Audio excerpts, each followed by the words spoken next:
speaking Burmese ဒီနေ့တော့မြမရိုးရာဟင်းတစ်ခွက်ဖြစ်တဲ့ငါးပေါင်းနဲ့မိတ်ဆက်ပေးကြပါတယ်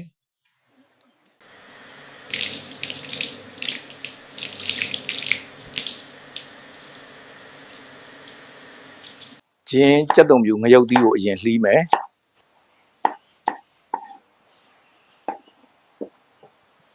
မွေးနေအောင်စီးတတ်မယ်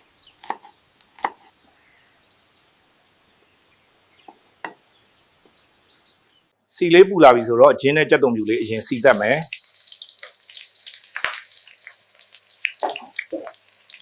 ဟင်းခတ်အမွှေးကြိုင်လေးတွေထည့်မယ်ဟုတ်ကဲ့ပါအဖိုး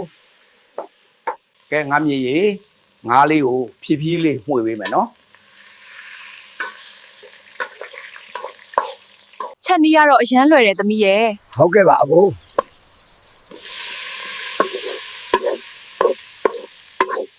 သမီးချက်တာတိတ်ကောင်းတာပဲ